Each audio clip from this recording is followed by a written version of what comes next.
My name is Kristen Fan. And I'm Nicholas Borda. And welcome to Daily Smiles, positive news stories brought to you in every episode. Today, we are doing a recap of the month of February and highlighting some of the most heartwarming and inspiring stories we found. This month weather in the Bay Area has been crazy. Unbelievably, we had snowfall in the South Bay in the beginning of February. This is good news for Tahoe, for some ski resorts have reached record highs. This shows the recent snowfall seen in the ski resorts in Lake Tahoe. At Sugar Bowl, there was roughly 160 to 232 inches of snow. At Donner Ski Ranch, there was roughly 160 to 220 inches of snow. At Squaw Valley, there was roughly 160 to 220 inches of snow. At Kirkwood, there was roughly 155 to 204 inches of snow. Kristen, have you gone skiing? I haven't gone to the slopes yet, but I definitely hope to soon. The snow looks so inviting and makes for the perfect ski conditions. Well, let's look at how this huge storm has impacted the 5-year drought here in California. The back-to-back storms in February have left around 3 meters of snow on Mammoth Mountain, a popular ski area in California. This image shows the difference in snowfall between February 15th of 2018 and February 11th of 2019. You can obviously tell the difference in snowfall. In political news, former San Francisco District Attorney Kamala Harris has thrown her hat in the ring for the 2020 presidential election. Born across the bay in Oakland, Harris is the only second African-American woman to be a U.S. Senator. So far, more than a dozen candidates have entered the Democratic race for the nomination, and still more will likely join in. If you enjoy rock climbing and finding hidden beaches and spending time outdoors, you will love the next story. It's time to meet a local high school senior who founded a group of nature enthusiasts who have found lots of amazing places to explore, many right here in our Bay Area backyards. Hi, my name is Kirsten Andrews, and I'm here with Cole Brazel, who is the founder of Scouting Adventures.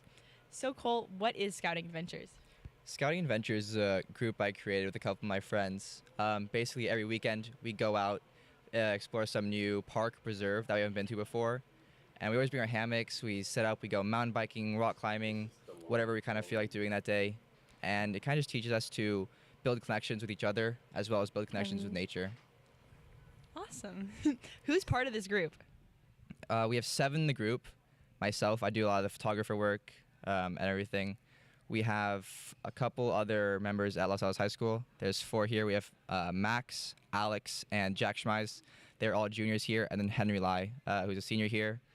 A couple of them I met from soccer and playing soccer in school and in club, volleyball also. Max, I'm in my calc class. We had like one conversation before I realized, this guy is a really good fit for the group. I invited him to come rock climbing with us sometime and eventually fit in. Trevor, another kid, he goes to Mountain View. I've always rock climbed with him, so he's always been a good outdoorsy member. And then Dom goes to St. Francis. He's just been my friend since like 3rd grade, so we invite him to come along as well. Awesome. What kind of adventures do you guys go on, and where do you go? Well, like I said, every week is somewhere new, some random park or preserve, hopefully we haven't been to before. There's been a couple overlaps, like we've been to Castle Rock a couple times. Once was just our normal exploration there, but another time we went rock climbing. It's a great place to rock climb. And another time we went mountain biking there. There's just always so much to do, but for the most part, everything is always somewhere new. How many times have you guys actually camped or slept over during these adventures? So the groups have gone for about 6-7 months, but we've only ever gone camping 3 times. We actually just got back this weekend from a super cool trip in Big Sur. Had a great time. We've done this one giant trip, about a week-long trip down to Santa Barbara. Every day we drove about an hour or 2, camped somewhere new every single night. It was kind of all spontaneous. We decided, hey, that's a cool-looking beach. Let's stop here real quick. Just had a great time. Awesome. What inspired you to form the group in the first place? Well, my friends and I, one of my friends, Trevor, the kid at Mountain View, we went to explore some swimming hole in the Santa Cruz Mountains, and we realized, dang, this is really cool. Let's go explore some other ones around here, look for some huge rock jumps. We found a couple places and fell in love with hiking to the places. These places were all kind of deep in the forest. You couldn't just drive up to it, and just looking around, following the trails. So we started bringing other friends around and had a great time. What is the coolest adventure you've been on so far? This weekend was definitely a really fun one. There, we've camped at Big Sur. We tried to go down to Pfeiffer Beach, but it was closed. We asked the ranger where else we can go. He told us there was a nice beach like 5 miles north. We decided to head to that, and when we got there, another ranger told us, oh yeah, the river is 5 feet deep, which we didn't expect at all. I'd been there previously. It was like a small little thing. You could walk on rocks, go across it. But we had a few hours to spare, so like, you know what, let's just go across. Got there, kind of took our dry stuff, held it above our heads, and just hiked across, tried not to get shoved down the river. How often do you guys go on adventures? So these smaller trips are weekly. They're, I don't know, like 6 to 8 hours usually. Just head out in the morning, bring some lunch and some other snacks, get back at night, and carry on the weekend. And you guys have an Instagram account. I was wondering, like, who runs that and what's the purpose behind that? Right. Well, as the photographer, and I also do most of the videos for the group, I run the Instagram. After each adventure, we just come back with like 1,000 images. I have to cut that down to about, cut down a bit to all the good pictures. I run the Instagram to try and inspire others to go into nature, because I feel like you don't really expect there to be such great places around here to go explore. So by taking all these great pictures and showing it to others, hopefully they also are willing to go out, explore nature with their friends. Yeah. What kind of videos do you create for the group?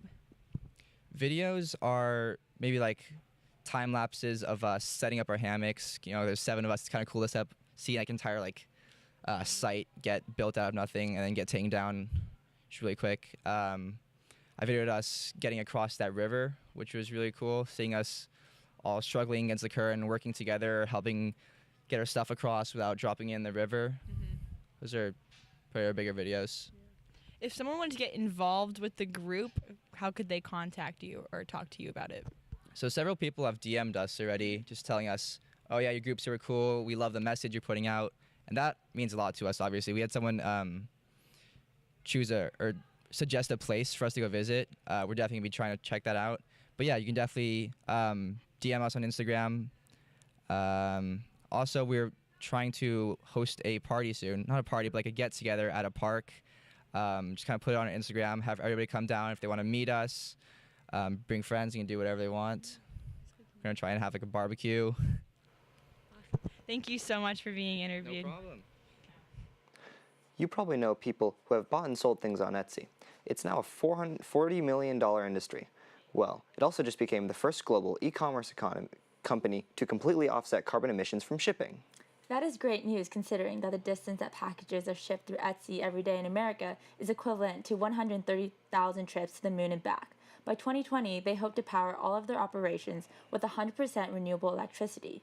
Another story brings us to a flight from Seoul, South Korea to San Francisco. A tweet from a passenger on that flight reads, "On a 10-hour flight from Seoul, Korea to San Francisco, a mother handed out more than 200 goodie bags filled with candy and earplugs in case her 4-month-old child cried during the flight." A very touching gesture by the mother, but as you know when you have kids, expect the unexpected, not a peep out of the kid. How adorable! Traveling with young ones can really be tough. Here are some handy traveling tips to keep in mind before taking off.